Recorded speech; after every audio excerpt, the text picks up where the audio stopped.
Hello, I'm Mark Engel with Association Management Center. Today's April 8th, and we are here with Abe Ashkenazi, the CEO of the Supply Chain Management Association. And Abe is a leader in our association community. In fact, he's a recent past chair of ASAE. First of all, Abe, how are you and your colleagues holding up right now? Thanks, Mark. I really appreciate it. We're managing like everybody else right now, trying to understand our responsibility to not only the community, but the greater good. And I think it's centered us as a family, and wish the same for you and your employees as well as the listeners. Yeah, thank you. All right. Hey, give us a brief description of what does your membership look like? What's supply chain? But I think it's transformed, and hopefully most people understand the role of supply chain today, and it has changed. As an organization, we represented for 60 years the men and the women who worked more often in the back room and weren't really called upon unless there was a disruption in the industry.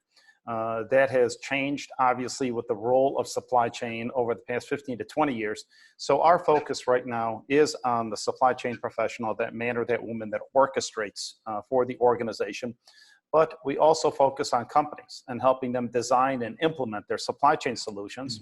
And then lastly, we work with the Gates Foundation, the Global Fund, USAID, as well as the UN on last mile delivery of vaccine, essential medicine, and family planning products in Africa.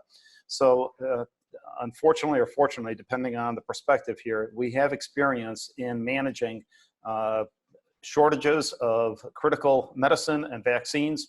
It's now hit on our shores. So the work that we were doing in the Gates Foundation, as well as the other funding agencies we're focused on in Africa, has come to our door. And this is the first time that we've seen a pandemic to this level stretch and disrupt the supply chains that everybody counts on. And I'm sure most of the listeners, as well as the employers, understand the disruption that's occurring right now, not only professionally, but personally for every individual. So what would you say you've learned in the last 2 weeks in your role as CEO? It's that we had to pivot fairly quickly. Prior to this pandemic, you had an economy that was operating at almost full employment. You had deliveries, you had availability of products and services. There was very little on the economic side that challenged either populations or economies. We were in a go-go economy. What we've realized in a very short time period, how fragile we are as an economy, that is, when we have a pandemic or a health crisis, how disruptive it can be to our way of life.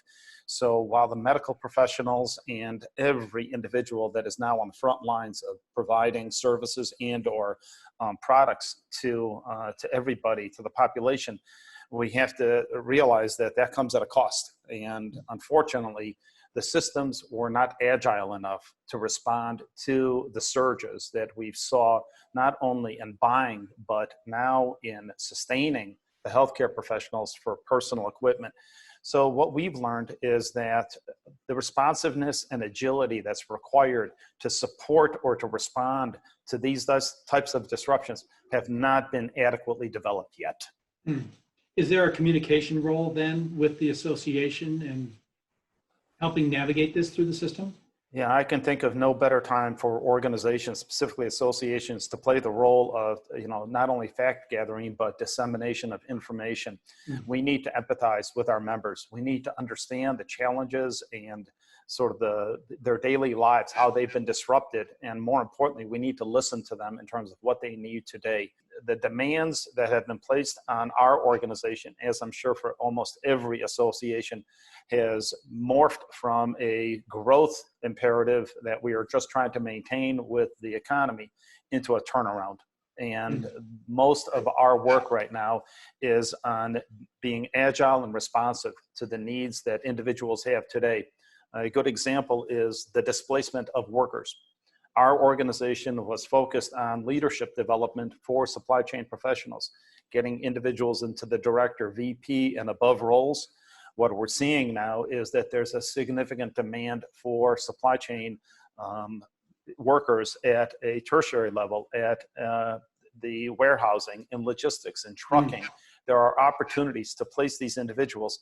So we've had to be responsive, and we've had to change our strategy to be responsive to what the industry is now facing. 2 months ago, we were not focused on entry-level employment. Now we have to focus on that because of the just sheer numbers of individuals that are displaced from food service, from retail, from a variety of different industries that have unfortunately been impacted economically through no fault of their own. So our organization has had to respond not only in terms of the industry and having to share what the impact of supply chain is, but we've changed our focus to address that significant gap right now in employment for individuals that have been displaced. Make no mistake, we're still trying to be responsive to companies, but right now there's a greater need at a level for individuals to get back into work, to get a job, and see that there are opportunities for them. The demand is not going away. As now this goes back to your first question about what the changes that are occurring. Yeah. So there will be more demand on logistics. There will be more demand on short-term delivery of food. And so we are seeing a shift. And so the economy is going to have to respond to the new demand signals.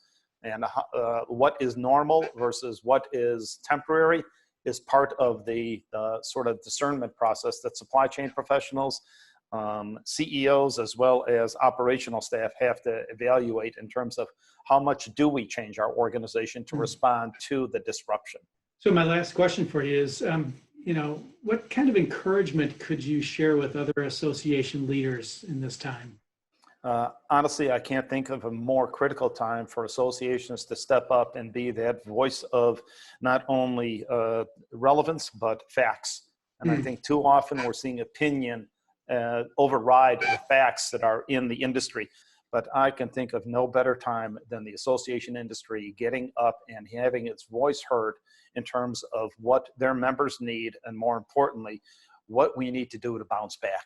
We are going to bounce back, and associations can play a role in providing accurate information and facts about what the industry is facing, and more importantly, how do we respond more rapidly to the changes and get everybody back on their feet and get the economy going again the way it was prior to this pandemic. This makes me proud to be part of an industry that does collaborate and that does disseminate and does prepare individuals. This really is our reason for being. Yeah, great. Well, thank you so much for your time. Thank you for your leadership in our community. And we wish you and yours health and safety as we go forward. Thanks, Mark, and all the best to everyone for safe and healthy recovery from this. Thank you.